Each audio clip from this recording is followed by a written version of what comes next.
Bueno, realidad aumentada. No sé si todos conocen la tecnología de la realidad aumentada. Capaz que alguno no sabe de qué se trata. En la mesa había un tipo de florero, ¿no? Y en el celular a través de la aplicación de realidad aumentada se ve otra cosa, se puede cambiar o se puede tener más información o se pueden ver cosas que no están en la realidad. Había un juego, el de los Pokémon, que salían todos a buscar Pokémon en la calle. Bueno, eso es algo así como realidad aumentada. Entonces, bueno, la idea es este concepto de que la realidad por ahí es más de lo que se puede ver a simple vista y tal vez incluso es otra cosa, ¿no? Y a mí me parece muy importante y muy curioso pensar en la realidad a través de los ojos de Dios. ¿Qué es lo que Él ve cuando ve a una persona, cuando nos ve a nosotros o cuando ve a cualquiera? Realmente es muy diferente a lo que podemos ver los seres humanos. Obviamente se nos viene a la mente un texto, ¿no? Cuando vinieron a buscar un rey, mejor dicho, uno de los hijos de Isaí, era muy, muy bonito, muy bien parecido.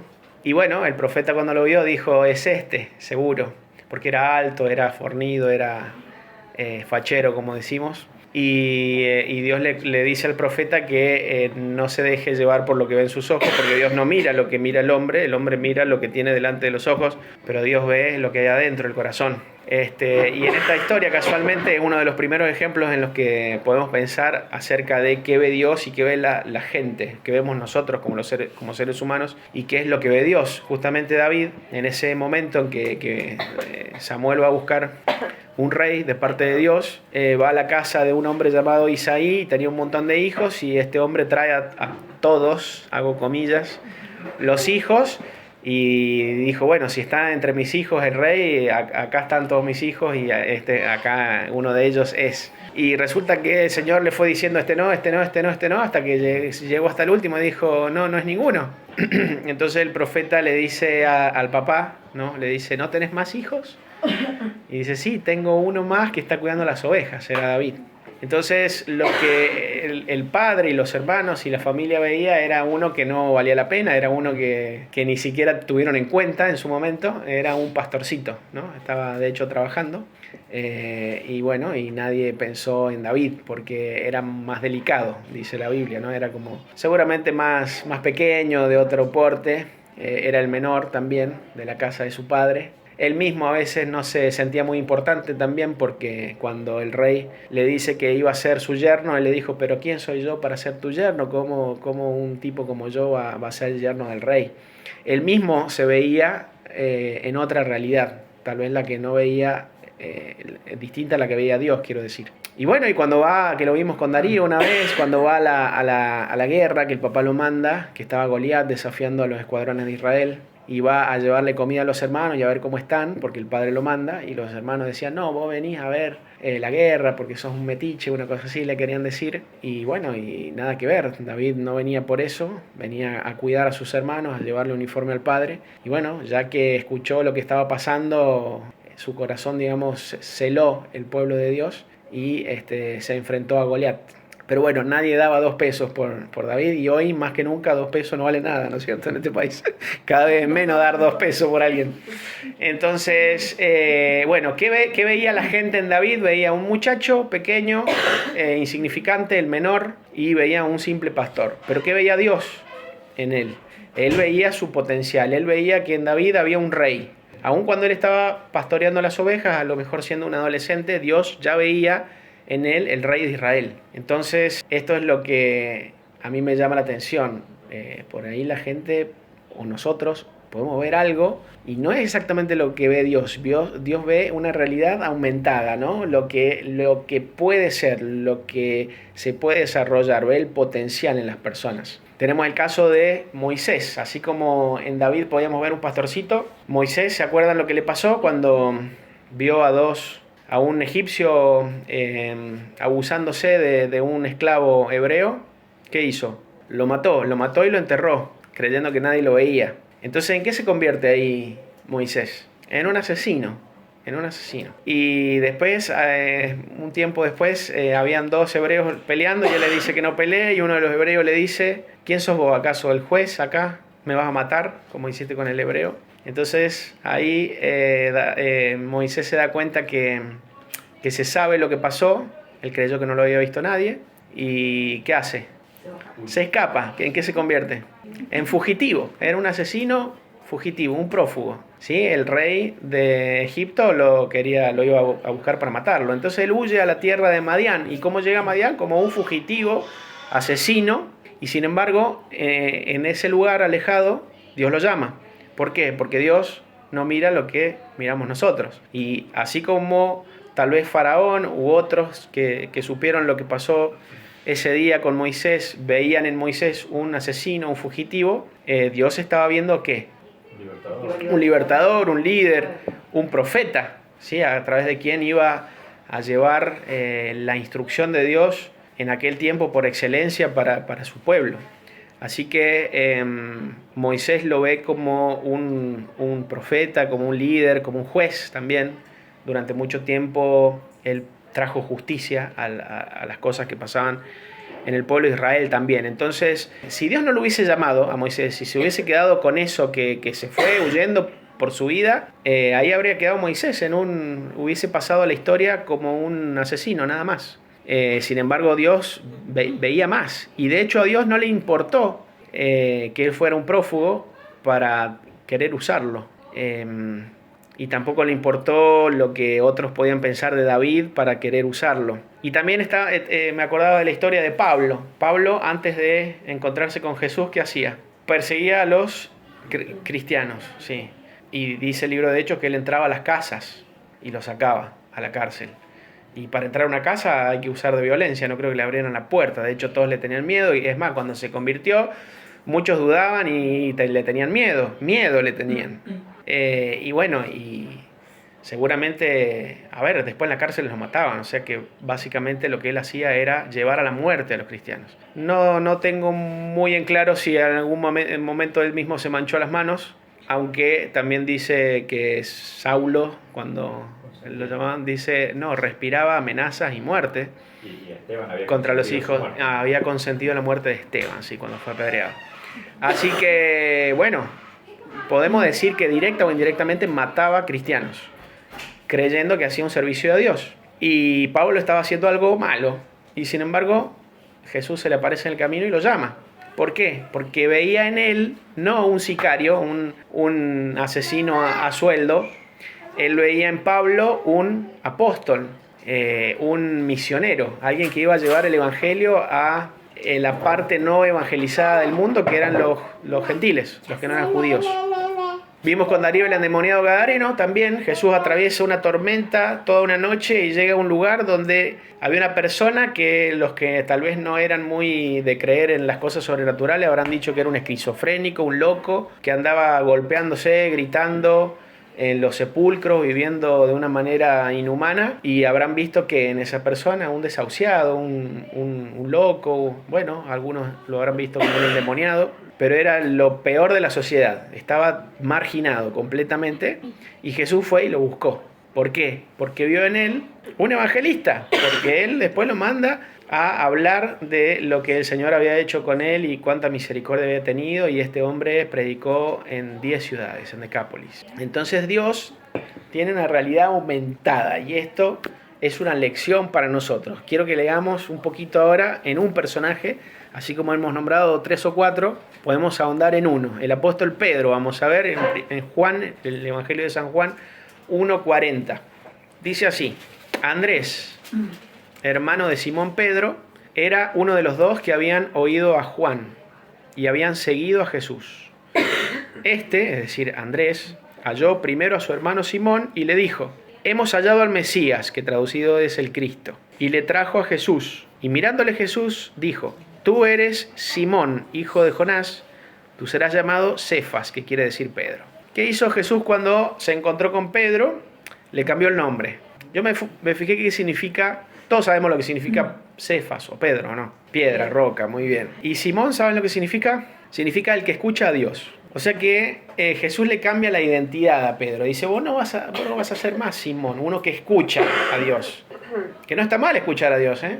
pero le dice, vos en lugar de ser uno que escucha, vas a ser una roca. Y ahí hay un cambio de identidad. Pedro va a convertirse en una marca, algo con peso, algo en lo que se puede construir, algo en lo que la gente se puede apoyar, una piedra, algo firme, ¿sí? Algo diferente a lo que él era antes. Cuando una persona conoce al Señor, su identidad tiene que cambiar, su identidad es cambiada por el Señor. Entonces tal vez otra persona veía uno que simplemente conocía de Dios o que era oidor, ¿sí? Como dice Santiago, o como dice el Señor Jesús con la parábola de construir sobre la arena y sobre la roca, el que escucha y el que no escucha, el que hace y el que no hace, mejor dicho.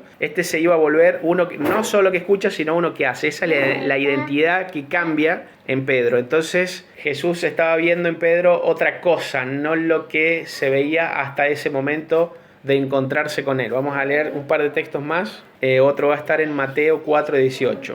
Mateo 4:18 dice: andando Jesús junto al mar de Galilea, vio a dos hermanos, Simón, llamado Pedro, y Andrés su hermano, que echaban la red en el mar porque eran pescadores. Y les dijo: venid en pos de mí, y os haré pescadores de hombres.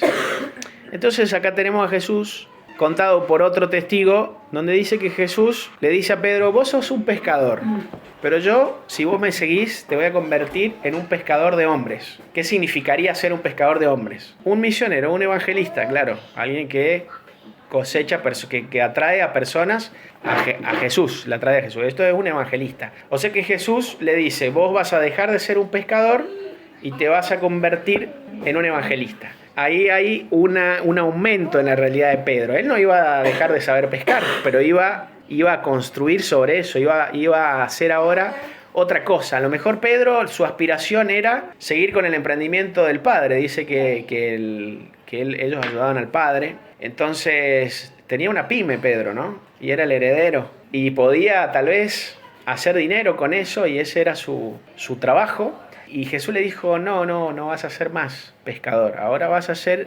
evangelista o pescador de hombres, le dice Jesús de una manera muy metafórica. Entonces ahí otra vez hay otra cosa que Jesús puede ver en la persona, ¿no? Para el resto de la población tal vez un pescador no era gran cosa, era un empleo muy común, era uno más. De hecho, algunos se sorprendían de escucharlos a los discípulos de Jesús porque se daban cuenta que habían estado con él, y decía que ellos eran personas del vulgo, ¿sí? Entonces eran personas muy comunes, con muy poca educación, que como dije, no eran gran cosa, y sin embargo Jesús se enfoca en estas personas y sí les da importancia, las atrae y les dice: ustedes síganme, y ellos obedecen y se transforman en algo más de lo que eran cuando se entregan al Señor Jesús. Y ahí está la clave para yo poder desarrollar el potencial de lo que Dios ve en mí.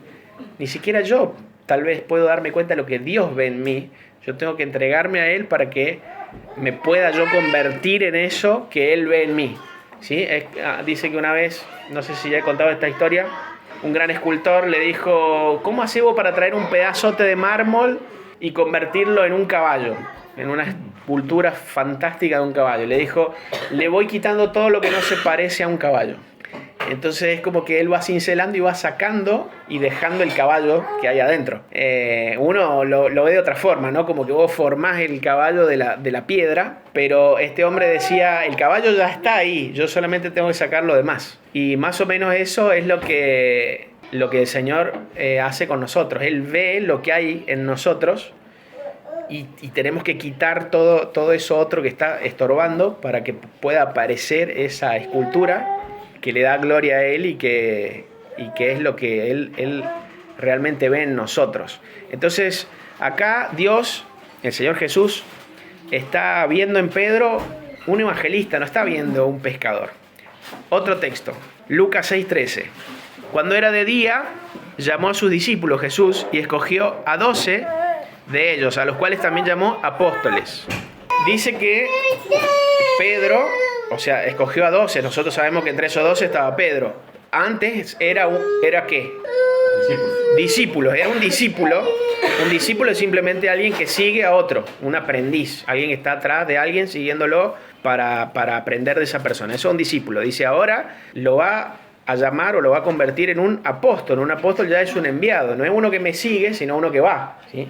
Hasta ahora Pedro, con los otros por supuesto, pero estamos enfocándonos en Pedro, era alguien que tenía que aprender de Jesús. Ahora, además de eso, porque obviamente siguieron un tiempo más al lado de él, ahora era un enviado, un apóstol, una persona que iba a representar a Jesús frente a otros, que cuando llegara a un lugar ellos pudieran ver a Jesús en ellos, ¿sí? En este caso también en Pedro. Entonces va viendo otra cosa. Entre todos los discípulos que tenía Jesús, porque tenía más de estos 12, dice, eligió a 12. O sea que él, sigo insistiendo en que él estaba viendo en estas personas más otra cosa que ni ellos mismos estaban viendo, ¿sí? Porque ni ellos mismos se imaginaban lo que iban a terminar siendo. En este tiempo que pasaron con Jesús es evidente, de hecho hasta la resurrección de Jesús inclusive, es evidente que ellos todavía no entendían la magnitud de lo que Dios iba a hacer con ellos, a través de ellos. Y eso es lo que Jesús está haciendo en este momento cuando los llama apóstoles. Dice, no, yo te voy a sacar del común denominador de estos seguidores y ustedes van a ser especiales. ¿Por qué ellos eran especiales? No, porque Dios veía en ellos otra cosa que quería formar en ellos. Entonces los quería convertir en más, ¿sí? Y el último texto, Juan 21:17, ven cómo va aumentando la realidad. Primero es Simón, ahora ya es Cefas. Después era un pescador, ahora ya es un evangelista. Después es un discípulo, ahora se va a convertir en un apóstol. ¿Sí? Va aumentando la realidad de la persona, la va cambiando en algo mayor. Como que Dios se apuesta en las personas, ¿no? Porque Él ve el potencial que hay. Entonces va aumentando, siempre y cuando la persona se abra a eso, ¿no? Y ceda a eso. Porque a veces Pedro podría haber dicho, no, ¿sabes qué? Me quedo acá remendando redes y sacando pescaditos y ya está. Y hubiese quedado ahí como un pescador. Pero termina siendo un apóstol, un evangelista, uno que era la roca, el que continuó con la obra de Cristo, que empezó la iglesia, un montón de cosas. Bueno, vamos a leer el texto. Juan 21:17 dice, le dijo la tercera vez, ¿se acuerdan del episodio? Después de que ya ha resucitado, se les aparece en la playa, después de esta pesca milagrosa, les hace el desayuno con un pez, o varios, no sé, y se pone a preguntarle cosas a Simón. Y esta es la tercera vez que le pregunta lo mismo. Ustedes saben la historia, no lo leemos completo. Dice, le dijo la tercera vez, Simón, hijo de Jonás, ¿me amas? Pedro se entristeció de que le dijese la tercera vez, ¿me amas? Y le respondió, Señor, tú lo sabes todo, tú sabes que te amo. Jesús le dijo, apacienta mis ovejas. 3 veces le pregunta a Jesús si lo ama. ¿Cuántas veces lo había negado Pedro a Jesús? 3 veces. Pedro lo negó a Jesús 3 veces. Era un negador en serie. Y Jesús después le hace decir 3 veces que lo ama, ¿sí? Como ocultando el mal que había hecho Pedro. 3 veces le hace decirle que lo ama. Cada vez que le dice que lo ama, más o menos le dice la misma frase, que es, apacentá mis ovejas. ¿Quién es el que apacienta a las ovejas? El pastor. O sea que, además también, después de que Jesús resucita, que ya los había capacitado, que ya habían sido sus aprendices, ya los había encomendado como un apóstol, ahora incluso le da una tarea mucho más cercana y más específica a Pedro, que no se la dio a ninguno de los otros, 10 apóstoles en ese momento, le da la tarea de cuidar a sus ovejas. Dice, bueno, yo me voy, te dejo mis ovejas, apacentalas. Entonces le está diciendo, ahora reemplazame, ¿sí? Ahora sé un pastor. Entonces otra vez a Pedro le cambia su realidad, su situación, lo hace ver que está para más, ¿sí? Una vez más, por última vez, podemos ver este pasito más que va más allá con Pedro, el Señor Jesús. Entonces yo pensaba, volviendo a lo que charlábamos al principio, qué diferente y qué tremendo es lo que Dios ve en las personas, cada uno de nosotros, cosa que tal vez nosotros ni nos imaginamos, porque estoy seguro que de ninguno de los personajes que hemos mencionado, ninguno, ni David, ni Moisés, ni Pablo, ni el endemoniado, ni Pedro, ninguno se imaginaba lo que podía ser si se ponían en las manos de Dios y lo que Dios estaba viendo en esas personas. Entonces yo me pregunto, ¿qué ve Dios en nosotros, ¿no? Cuando hablábamos de Moisés, que era un asesino, ¿sí? Parece que nosotros seres humanos tenemos cosas que creemos que de eso no se vuelve, ¿no? Como que a una persona, un hermano en la fe, especialmente, si hizo determinada cosa, como que eso no se lo borramos más, no nos olvidamos más de eso y ya queda con una cruz, con un estigma. Y sí, está bien, está cerca, está con nosotros, está en comunión, pero como que ya en esa persona nunca más la restauramos, nunca más confiamos, o hay lugares a los que no se les permite llegar por algo que les pasó, o que hicieron o que no hicieron, a veces que les pasó, y otras veces sí que hicieron. Y sin embargo, yo veo que Dios llamó a un asesino, en el caso de Moisés, llamó a un endemoniado, en el caso del endemoniado, llamó a un sicario, en el caso de Pablo. El Señor Jesús tomó la cena con Judas momentos antes de ser crucificado, sabiendo que era un traidor. Y me doy cuenta de que Él no le importa los errores que cometieron el mismo David, que también mencionamos, ustedes saben cómo pecó con Betsabé y después mató a Urías y toda la tramulla que hizo, y sin embargo el Señor, si bien lo castiga, pero lo perdona y no deja de ser un hombre, según nos registra la Biblia, conforme al corazón de Dios. Lo que me enseña que a Dios no le importa lo que yo fui, solo le importa lo que puedo ser. Lo importante es que yo sepa colocarme en sus manos y yo puedo ser lo que Él quiere que yo sea. Ni siquiera soy lo que yo creo. Por ejemplo, si a mí me preguntan qué soy, yo podría decir, no sé, puedo decir que soy un controlador aéreo, podría decir que soy un diseñador gráfico, sea alguna cosa, alguna carrera que haya estudiado o alguna cosa a la que me dedique. Sin embargo, Jesús le dijo a Pedro, vos no sos pescador, vos vas a ser pescador de hombres. Entonces, ni siquiera yo soy lo que yo veo en mí, sino lo que Dios ve en mí es aquello en lo que me tengo que convertir. Entonces yo tengo que honrar lo que Dios ve en mí. Por ejemplo, yo puedo ser un papá a mis ojos, pero a lo mejor a los ojos de Dios yo soy el pastor de esos hijos, de esos niños. ¿Sí? Yo tengo que pastorear esas vidas. Yo tengo que ser un discipulador de ellos, no un papá solamente. No quiere decir que Pedro no haya seguido pescando, pero no era pescador. ¿Se dan cuenta? A lo mejor pescaba, pero no era pescador, era apóstol, era pastor. Entonces, de la misma forma, Dios ve cosas en mí y yo tengo que honrar lo que Dios ve en mí. Yo puedo decir, yo soy controlador aéreo, o puedo decir, yo soy un misionero en el aeropuerto, por ejemplo. ¿Se dan cuenta? Sin dejar de ser un controlador aéreo, pero yo puedo ver lo que significa que Dios tenga una persona en ese lugar y no solamente que yo tenga un trabajo. Hay mucho más en cada uno de nosotros de lo que la gente ve o de lo que nosotros mismos vemos. Siempre que sepamos ver lo que Dios ve, mirar a través de sus ojos. Este mensaje casi le pongo el secreto de sus ojos, como la película.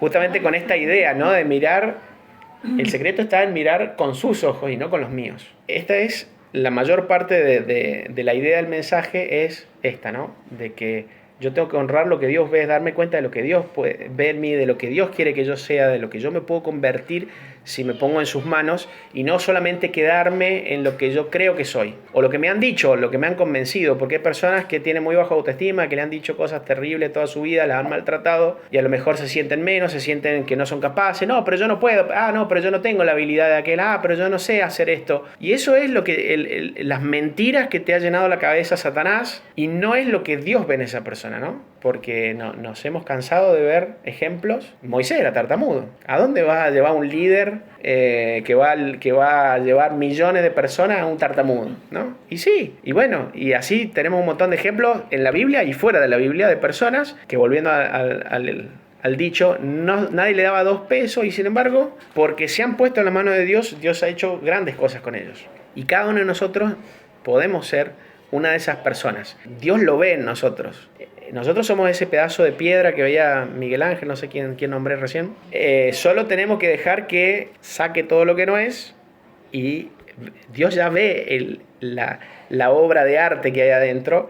Siempre y cuando nosotros dejemos que nos saque todo lo demás, va a aparecer. Y un apéndice más agregaría, con respecto a esta misma idea, que esto mismo que lo aplico a mi persona, también yo lo tengo que aplicar en otros. Porque nosotros también muchas veces nos convertimos en esas personas que decimos, ah, bueno, pero este hermanito no sabe o no puede, bueno, lo tenemos ahí como alguien que está ahí, nada más está. Y no tenemos que cometer ese error porque, como dije, nosotros no sabemos lo que Dios ve en esa persona. A lo mejor yo pienso, ah, pero este tiene un carácter así como que muy quedado, entonces nunca va a lograr nada. Y vos no sabés lo que Dios ve en esa persona. Entonces yo tengo siempre que considerar a las personas como con un potencial divino en lo que Dios puede hacer con esa persona. Entonces, si yo miro y trato a cada persona considerando que es alguien en quien Dios ve algo fantástico, no lo que yo puedo ver,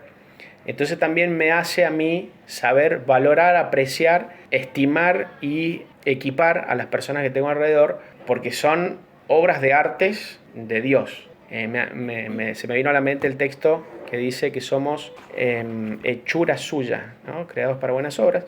Y esta palabra hechura tiene que ver con algo que está diseñado como una obra maestra exclusiva para algo, como una herramienta con una obra de ingeniería precisa para esas buenas obras, ¿no? Entonces Dios nos ha creado como un maestro, que lo es, un maestro creador, con una visión específica para nosotros y tenemos que honrar eso, ¿no? Porque si Dios me ha creado como una herramienta espectacular y precisa y excelente para algo y resulta que yo ando haciendo cualquier otra cosa, o sea, es como que Dios, por poner un ejemplo burdo, me haya hecho una pinza y yo con la pinza estoy martillando los clavos, ¿viste? Voy a decir, pero no era esa la idea por la que te hice así. Que seamos capaces de entrar en estos ojos del Señor y en esta realidad aumentada y podamos honrar y convertirnos en aquella visión que Él tuvo para cada uno de nosotros. ¿Que cuál será? Eso depende de cuánto tiempo pasemos en su presencia, porque si no nunca lo vamos a poder saber y desarrollar.